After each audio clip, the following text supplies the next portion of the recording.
ആസൂത്രണ ബോർഡിലെ PSC പരീക്ഷയുടെ ഉത്തരക്കടലാസുകൾ മൂല്യനിർണ്ണയം നടത്തിയത് ഓൺ സ്ക്രീൻ മാർക്കിംഗ് പ്രോട്ടോകോൾ അട്ടിമറിച്ചെന്ന് വ്യക്തമാക്കുന്ന രേഖകൾ ന്യൂസ് മലയാളത്തിന്.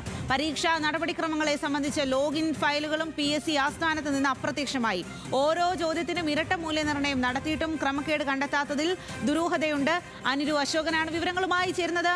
അനുരു, ഈ പരീക്ഷ എഴുതിയ ആളുകൾ പറഞ്ഞ കാര്യങ്ങൾ അതൊക്കെ കൃത്യമാണ് എന്ന് തെളിയിക്കുന്ന വിവരങ്ങൾ തന്നെയാണല്ലോ ഈ ഒരു സമയത്ത് പുറത്തേക്ക് വരുന്നത്. ക്രമക്കേട് നടന്നിരിക്കുന്നു, തട്ടിപ്പ് നടന്നിരിക്കുന്നു എന്ന് വ്യക്തമാകുന്ന രേഖകൾ തന്നെയല്ലേ ഇപ്പോൾ പുറത്തു വരുന്നത്? സ്വാതി, തീർച്ചയായിട്ടും സംസ്ഥാന ആസൂത്രണ ബോർഡിലേക്ക് PSC നടത്തിയ പരീക്ഷാ ക്രമക്കേടിലെ ഗുരുതരമായ കണ്ടെത്തലുകളാണ് ഇപ്പോൾ ന്യൂസ് മലയാളത്തിലൂടെ പുറത്തു വന്നുകൊണ്ടിരിക്കുന്നത്. അതായത് ഈ പറയുന്ന വിവരണാത്മകമായ പരീക്ഷ കൃത്യമായും കാര്യക്ഷമമായും നടത്തുന്നതിന് വേണ്ടിയിട്ടാണ് PSC 2018 ഓൺ സ്ക്രീൻ മാർക്കിംഗ് എന്നുള്ളൊരു സംവിധാനം കൊണ്ടുവന്നത്.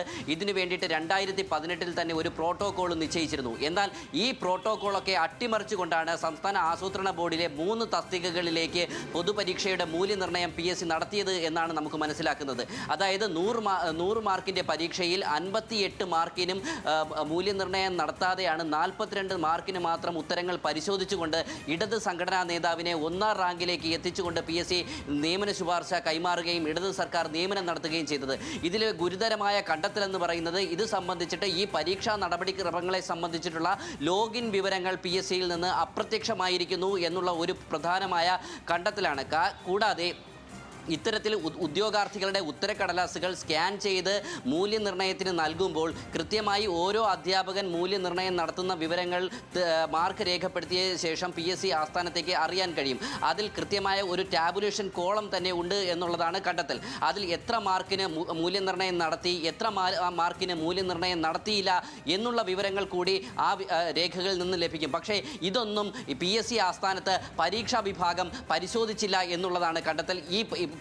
ഈ ഒരു ക്രമക്കേടിൽ പ്രധാനമായും സംശയമുനയിൽ നിൽക്കുന്നത് പരീക്ഷാ വിഭാഗം തന്നെയാണ് സ്വാതി. കാരണം എന്തെന്ന് പറഞ്ഞാൽ PSCയുടെ പരീക്ഷാ വിഭാഗം അസിസ്റ്റന്റ് സെക്രട്ടറി എക്സാമിനേഷൻ്റെ നേതൃത്വത്തിലാണ് ഈ ഒരു മൂല്യനിർണ്ണയ പരിപാടികൾ സംഘടിപ്പിച്ചതെന്നാണ് പരീക്ഷാ കൺട്രോളറുടെ റിപ്പോർട്ട്. കൂടാതെ ഈ പറയുന്ന ഓൺ സ്ക്രീൻ മാർക്കിങ്ങിൽ കൃത്യമായി മൂല്യനിർണ്ണയത്തിനടക്കമുള്ള പ്രോട്ടോകോളിൽ പറയുന്നത് ഒരു ഉദ്യോഗാർത്ഥി മാർക്ക് ആ ഉത്തരം എഴുതാതെ പോയാൽ പോലും 0 മാർക്ക് അല്ലെങ്കിൽ അൺആൻസേർഡ് എന്ന് കൊടുക്കണം എന്നുള്ളത് ആ പ്രോട്ടോകോളിലെ നിർദ്ദേശമാണ്. സ്വാഭാവികമായി ഈ 58 മാർക്കിന് ഉത്തരം എഴുതിയാലും ഇല്ലെങ്കിലും അത് കൃത്യമായി മൂല്യനിർണ്ണയം നടത്തുന്ന അധ്യാപകർക്ക് അറിയേണ്ടതാണ്. അവസാനം ഈ ടാബുലേഷൻ കോളം പരിശോധിക്കുന്ന പരീക്ഷാ വിഭാഗത്തിന് അറിയേണ്ടതാണ്.